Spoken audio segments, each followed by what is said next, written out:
Hello friends, मैं निधि शर्मा आज बात करूंगी शिक्षा नीति के बारे में। आप जानते ही हैं हाल ही में एक नई शिक्षा नीति आई है जो कि राष्ट्रीय शिक्षा नीति 2020 के नाम से बहुत ही ज़्यादा चर्चा में रही है।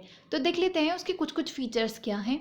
तो पहले आज हम इस वीडियो में सिर्फ बात करेंगे स्कूल एजुकेशन को लेकर के, क्योंकि जो नई शिक्षा नीति आई है वो दो पार्ट्स में आई है। एक तो आई है स्कूल की शिक्षा को लेकर के जो कि नर्सरी से लेकर 12वीं तक के लिए है, और दूसरी जो उन्होंने पॉइंट आउट किया है वो है कॉलेज की शिक्षा को लेकर के। तो आज हम इस वीडियो में बात करेंगे सिर्फ और सिर्फ शिक्षा नीति जो कि स्कूली शिक्षा से रिलेटेड होगी।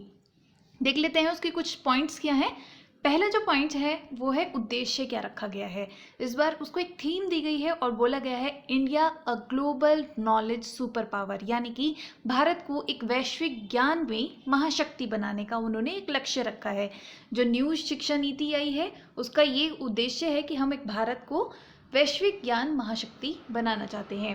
नेक्स्ट जो है एक और टर्म जो आई है उसमें छोटे छोटे पॉइंट्स हैं, वो है मानव संसाधन विकास मंत्रालय है जो कि हमेशा से ही शिक्षा नीति बनाता है। उसका नाम बदलकर अब कर दिया जाएगा शिक्षा मंत्रालय। तीसरी बात यहाँ पर महत्वपूर्ण बात यह है कि 34 वर्षों बाद शिक्षा नीति में व्यापक रूप से बदलाव किया गया है। और ये शिक्षा नीति पहले जो बनाई गई थी 34 वर्ष पूर्व 1986 में बनाई गई थी, उसके बाद 2020 में इस तरह का ड्राफ्ट तैयार किया गया है। आपको एक और चीज़ महत्वपूर्ण बात ये बता दूं, भारत के आज़ाद होने के बाद ये तीसरी ऐसी राष्ट्रीय शिक्षा नीति है। इससे पहले एक और शिक्षा नीति बनाई गई थी जो कि 1950 के आसपास बनाई गई थी। दूसरी शिक्षा नीति 1986 में बनाई गई है और तीसरी जो शिक्षा नीति है वो 2020 में अब आई है। नेक्स्ट जो न्यूज़ है इसके बारे में वो है, अब इस शिक्षा नीति में प्रस्ताव रखा गया है कि शिक्षा पर जो जीडीपी है उसका टोटल 6% तक खर्च किया जाएगा। और आपको बता दूं अभी तक केवल 4.43% ही खर्च किया जाता था, लेकिन अब इस खर्च को बढ़ाया गया है, यानी कि शिक्षा पे और ज़्यादा इन्वेस्टमेंट किया जाएगा। और ये इन्वेस्टमेंट कितना होगा, जीडीपी का 6% तक होगा। नेक्स्ट जो है वो है, ये जब भी कोई शिक्षा नीति लाई जाती है या कोई भी नई नीति लेकर आई जाती है तो उसके पहले एक कमेटी बनाई जाती है जो उसके ऊपर रिकमेंडेशन देती है। तो इस बार जो एक कमेटी बनाई गई थी उसके अध्यक्ष थे डॉक्टर के कस्तूरी रंगन, जो कि इसरो के पूर्व अध्यक्ष थे। उन्होंने ही ये राष्ट्रीय नीति तैयार की है, उन्होंने अपनी कुछ रिकमेंडेशंस दी थी और उसके ऊपर ही ये राष्ट्रीय नीति बनाई गई है। नेक्स्ट जो है वो है, इसमें इन्होंने प्रावधान रखा है कि मिनिमम हर जो स्टेट है वो ये कोशिश करेगा कि कक्षा 5 तक जो शिक्षा दी जाए वो उसकी मदर लैंग्वेज में, यानी कि मातृभाषा में दी जाए। क्योंकि ऐसा देखा गया है कि जो मनुष्य होता है वो अपनी मातृभाषा में बहुत जल्दी सीखता भी है और अडेप्ट भी कर लेता है चीज़ों को। तो इसमें एक प्रावधान रखा गया है कि हो सके तो कोशिश की जाए कि शिक्षा जो हो वो मातृभाषा में हो। लेकिन अभी बहुत सारे जो लोग हैं वो जनजाति से रिलेटेड हैं, तो अब मान लीजिए उनकी मातृभाषा में उनको शिक्षा दी जाए तो वो शायद कंपेटिबल नहीं रहे आज के समाज को देखते हुए, क्योंकि आजकल इंग्लिश जो है बहुत ज़्यादा जो वैश्विक लैंग्वेज बन गई है और इसका बहुत ज़्यादा यूज़ किया जा रहा है। तो उसमें एक और चीज़ रखी है उन्होंने, त्रिभाषा फॉर्मूला, यानी कि 3 लैंग्वेजेस यूज़ की जाएंगी। उसमें आप एक अपनी मातृभाषा रख सकते हैं, एक प्रिफरेबली इंग्लिश रख सकते हैं, या कोई फॉरेन लैंग्वेजेस जो रखनी है वो सेकेंडरी लेवल तक रख सकते हैं। ऐसा आप हिंदी प्रीफर कर सकते हैं, संस्कृत प्रीफर कर सकते हैं, या जो भी भाषाएं भारत की 8वीं अनुसूची में दी गई हैं उनको आप 3 लैंग्वेज फॉर्मूला में रख सकते हैं, यानी कि आप 3 भाषाएं पढ़ा सकते हैं बच्चों को। नेक्स्ट जो है वो रखा है उन्होंने कक्षा 6 से ही व्यावसायिक शिक्षा आरंभ करने की बात। आप देखते ही हैं कि बहुत सारे बच्चे जो हैं वो बहुत ही कम एजुकेशन लेकर के या फिर साक्षर होकर के ड्रॉप आउट कर देते हैं, वो आगे नहीं पढ़ते हैं। कुछ भी रीज़न हो सकता है, रोजगार का रीज़न हो सकता है, या ऐसा भी कह सकते हैं कि उनके ऊपर कंडीशंस ऐसी आ गई है कि वो आगे नहीं पढ़ पा रहे हैं। तो उसके लिए भी सरकार ने महत्व दिया है इस बार व्यावसायिक शिक्षा को, और उन्होंने ये बात रखी है कि कक्षा 6 से ही व्यावसायिक शिक्षा दी जाएंगी। व्यावसायिक शिक्षा कैसी हो सकती है, इन्हें सीधे सीधे कौशल विकास से जोड़कर देखा गया है। जैसे कि कोडिंग, आजकल आप देखते हैं कि कोडिंग का बहुत ज़्यादा वाइड स्कोप देखा जा रहा है, तो कोडिंग को महत्व दिया गया है, या फिर कारपेंटर्स को महत्व दिया गया है। ऐसी बहुत सारी चीज़ें, इलेक्ट्रीशियंस हो गए, या जो भी कोई भी जो अपना जो उनका पर्सनल इंटरेस्ट है और वो उसको सीखना चाहता है, तो इस प्रकार की व्यावसायिक शिक्षा जो है वो कक्षा 6 से ही प्रारंभ कर दी जाएंगी और ये स्कूल आवर्स के बाद दी जाएंगी शिक्षाएं, ताकि बच्चे जो हैं वो डिस्टेंस बच्चे जो हैं वो अपना एक कौशल में भी पारंगत हो सकें और उनको कभी ऐसा हो जाए कि एजुकेशन बीच में छोड़ना पड़ जाए तो वो ऐसे निराश होकर ना बैठे, बिल्कुल ऐसे मजदूर की तरह ना शामिल हों, वो अपना कुछ ना कुछ रोजगार कर सकें। इसमें इस बात पर नया ध्यान दिया गया है। इसके अलावा एक चीज़ और दी गई है कि इन्होंने एक लक्ष्य रखा है कि 2030 तक 100% सकल नामांकन अनुपात यानी कि ग्रोस एनरोलमेंट रेशो का लक्ष्य रखा है। अब ये है क्या? देखिए, आप जानते हैं कि भारत की बहुत सारी जनसंख्या जो है वो पढ़ना लिखना नहीं जानती है।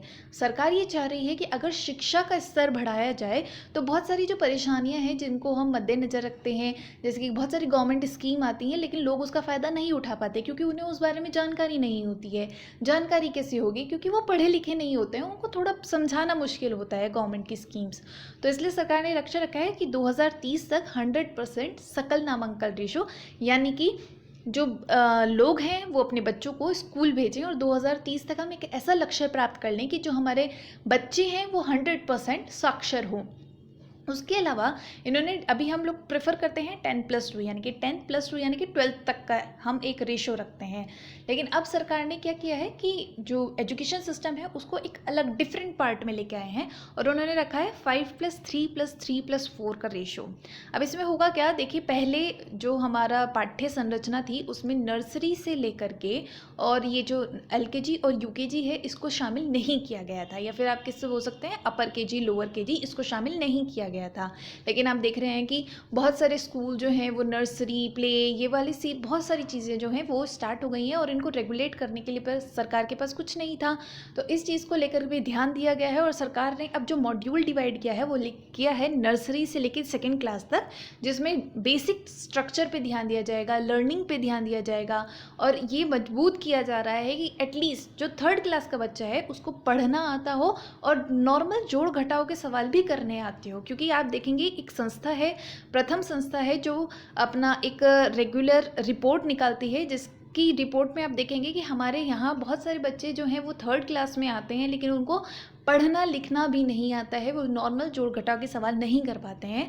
तो सरकार अभी जो मेन फोकस रख रही है वो नर्सरी से लेकिन 2nd क्लास तक के बच्चों को लेकर के एक शेड्यूल रखा है, एक मॉड्यूल रखा है उन्होंने। फिर 3rd, 4th, 5th के लिए एक मॉड्यूल रखा है, 6th, 7th, 8th के लिए एक अलग से मॉड्यूल रखा है जिसमें व्यावसायिक शिक्षा को भी शामिल किया गया है और 9th से 12th के लिए एक अलग मॉड्यूल रखा है। इसमें भी उन्होंने बात कही है कि क्योंकि बहुत सारे बच्चे जो हैं वो 10th और 12th का प्रेशर ले लेते हैं कि पता नहीं कैसे एग्ज़ाम्स होंगे, ये हमारे फ्यूचर को कैसे डिसाइड करेगा, तो उन्होंने इस चीज़ को भी थोड़ा सॉर्ट आउट करने की कोशिश की है और ये बात रखी है कि जो 10th और 12th के एग्ज़ाम होंगे वो होपफुली सेमेस्टर वाइज होंगे, यानी कि एक वर्ष में 2 बार आप पेपर दे सकते हैं ताकि बच्चों को एग्ज़ाम्स का मार्क्स का बर्डन ना रहे और वो अपना करियर को मार्क्स ओरिएंटेड ना रखते हुए नॉलेज ओरिएंटेड रखें। इसमें इस प्रकार की बातें कही गई हैं। नेक्स्ट जो उन्होंने कहा है वो कहा है कि इस जो नीति आई है इसमें पब्लिक स्कूल और प्राइवेट स्कूल यानी कि गवर्नमेंट के जो स्कूल्स होते हैं प्लस प्राइवेट स्कूल दोनों को रेगुलेट करने की बात कही है। क्योंकि आप देखेंगे हाल फिलहाल में ये बहुत ज़्यादा चर्चा में रहती है कि प्राइवेट स्कूल एकदम से अपनी फ़ीस बढ़ा देते हैं, कभी कभी यूनिफॉर्म ले आते हैं कि ये नया यूनिफॉर्म का आपको फ़ीस चार्ज करना पड़ेगा, इंफ्रास्ट्रक्चर का फ़ीस चार्ज करना पड़ेगा। तो इस प्रकार की बहुत सारी चीज़ें जो हैं प्राइवेट इंस्टीट्यूट्स करते हैं और इन सब चीज़ को रेगुलेट करने के लिए भी इस नीति पे एक ध्यान दिया गया है और उन्होंने कहा है कि इसके लिए एक स्वतंत्र प्राधिकरण का निर्माण किया जाएगा। एक और चीज़ वहाँ पे रखी है, 2025 तक साक्षरता और संख्यात्मक कौशल का लक्ष्य रखा है, यानी कि यहाँ पे टारगेट किया जा रहा है नर्सरी से लेकर 2nd क्लास तक के बच्चों को जिनको कि एटलीस्ट पढ़ना आता हो और उनको गिनती या फिर जोड़ घटा के सवाल एटलीस्ट वो इतना कर सके जिसको कि हम कहते हैं लिटरेसी एंड न्यूमरेसी स्किल। इस तरह की बातें जो हैं वो ये एजुकेशन पॉलिसी जो आई है उसमें की गई है। इसके अलावा आप देखेंगे कि जब भी कोई नीति आती है या एजुकेशन पॉलिसी, क्योंकि 34 वर्षों बाद आई है तो ये हमारे एग्जाम्स के लिए बहुत ज़्यादा इंपॉर्टेंट हो सकती है। तो इसके ना थोड़े थोड़े क्वेश्चंस देख लेते हैं कि इसके ऊपर क्वेश्चंस कैसे आ सकते हैं। जैसे कि पहला ही क्वेश्चन है, नई राष्ट्रीय नीति कितने वर्षों के उपरांत बनाई गई है? इसका जो करेक्ट आंसर है वो है 34। आप जानते हैं 34 वर्षों बाद ये राष्ट्रीय नीति बन के आई है, नई राष्ट्रीय नीति है, और उससे पहले जो बनाई गई थी वो 1986 में आई थी। नेक्स्ट जो क्वेश्चन है वो है नई राष्ट्रीय शिक्षा नीति किस कमेटी द्वारा तैयार की गई है? तो अभी मैंने आपको बताया था, इसरो के पूर्व अध्यक्ष थे जिनका नाम था डॉक्टर के कस्तूरीरंगन, उनकी अध्यक्षता में ये कमेटी बनाई गई थी और उन्होंने जो रिकमेंडेशंस दी थी उसी के ऊपर ये राष्ट्रीय शिक्षा नीति तैयार की गई है। नेक्स्ट जो क्वेश्चन है वो है शिक्षक किस सूची का विषय है? तो मैं आपको बता दूं, शिक्षा जो है वो संवर्ती सूची का विषय है, यानी कि सेंट्रल गवर्नमेंट लॉ बना सकती है, स्टेट गवर्नमेंट भी लॉ बना सकती है शिक्षा के ऊपर। आप देखेंगे कि सीबीएसई है जो है वो राष्ट्रीय स्तर पर काम करती है, लेकिन बहुत सारे जो स्टेट्स हैं उनकी अपनी एजुकेशन बोर्ड भी हैं, जैसे कि उत्तराखंड का उत्तराखंड बोर्ड है, यूपी का यूपी बोर्ड है। तो इस तरह से स्टेट्स के अलग अलग बोर्ड्स भी हैं जो कि शिक्षा को रेगुलेट करने का काम करते हैं। तो इसलिए हम ये याद रखेंगे कि ये जो शिक्षा है वो संवर्ती सूची का विषय है। आप एक बात और ध्यान दीजिएगा यहाँ पर कि भले ही शिक्षा नीति बना दी गई है, राष्ट्रीय शिक्षा नीति प्रस्तावित कर दी गई है, लेकिन अब ये स्टेट गवर्नमेंट पे छोड़ दिया गया है कि वो इसको किस तरह से इम्प्लीमेंट करते हैं और कितना इम्प्लीमेंट करते हैं। जैसे कि अभी बहुत ज़्यादा चर्चा में रहा है वो त्रिभाषा वाला फॉर्मूला, जिसमें कि जो साउथ के स्टेट्स हैं वो ये कहते हैं कि हम अपने यहाँ 3 भाषा का फॉर्मूला नहीं लागू कर सकते, या फिर क्योंकि जहाँ पर जनजाति ज़्यादा है वहाँ पे वो 3 भाषा का फॉर्मूला लागू नहीं कर सकते, मातृभाषा में शिक्षा नहीं दे सकते। जो केवी हैं, केंद्रीय विद्यालय हैं, उन्होंने कहा है कि हमारे पास तो ऑल ओवर इंडिया के बच्चे आते हैं, वो बच्चे जो कि जिनके माता पिता केंद्रीय रूप से कहीं ना कहीं संयोजित हैं, तो उनके बच्चे हमारे यहाँ पढ़ने के लिए आते हैं, तो वो अलग अलग रीजन के होते हैं, तो उनके लिए मातृभाषा को चुनाव करना बहुत मुश्किल हो जाएगा। तो अब देखते हैं स्टेट्स कैसे इंप्लीमेंट करते हैं इस राष्ट्रीय नीति को। तो आप याद रखेंगे कि ये संवर्ती सूची का विषय है। नेक्स्ट क्वेश्चन है, जैसे नई राष्ट्रीय शिक्षा नीति में किन कक्षाओं को शामिल किया गया है? तो इसमें शामिल किया गया है नर्सरी से लेकर हायर एजुकेशन को लेकर के, जिसमें कि आज हमने बात की है सिर्फ नर्सरी से लेकर 12th तक के बारे में, और हम आगे आने वाली वीडियो में अपनी बात करेंगे कॉलेजेस के बारे में कि कॉलेजेस के लिए वो क्या नीति लेकर के आए हैं। नेक्स्ट क्वेश्चन है, नई राष्ट्रीय शिक्षा नीति में किन्हें शामिल नहीं किया गया है? तो मैं आपको बता दूं, शिक्षकों, विद्यार्थियों, अभिभावकों यानी कि पेरेंट्स, टीचर प्लस स्टूडेंट सभी को इसमें शामिल किया गया है, क्योंकि देखा गया है कि जो छोटे बच्चे होते हैं जो कि नर्सरी से लेकर 2nd क्लास तक के होते हैं, वो अपने घर में ज़्यादा इन्वॉल्व रहते हैं, उसमें उनके पेरेंट्स का बहुत ज़्यादा इन्वॉल्वमेंट रहता है ताकि वो नया नया सीख सकें। तो इसमें अभी खास फोकस दिया जा रहा है इस बार की एजुकेशन पॉलिसी में, इसमें पेरेंट्स को भी ध्यान में रख करके पॉलिसीज़ बनाई गई हैं, और ये दावा भी किया जा रहा है कि थोड़ा थोड़ा पेरेंट्स को भी इस तरह से ट्रेन किया जाएगा ताकि वो अपने बच्चों पर ध्यान दें, और हम अपना जो ये सकल नामांकन अनुपात है प्लस हम साक्षरता का जो लक्ष्य रखते हैं उसको कंप्लीट किया जा सकते हैं। नेक्स्ट क्वेश्चन है, नई शिक्षा नीति के तहत जीडीपी का कितना प्रतिशत शिक्षा पर खर्च किया जाएगा? तो इसका करेक्ट आंसर है 6% खर्च करने की बात कही गई है नई राष्ट्रीय शिक्षा नीति में। इससे पहले अभी तक कितना खर्च हो रहा था? 4.43%।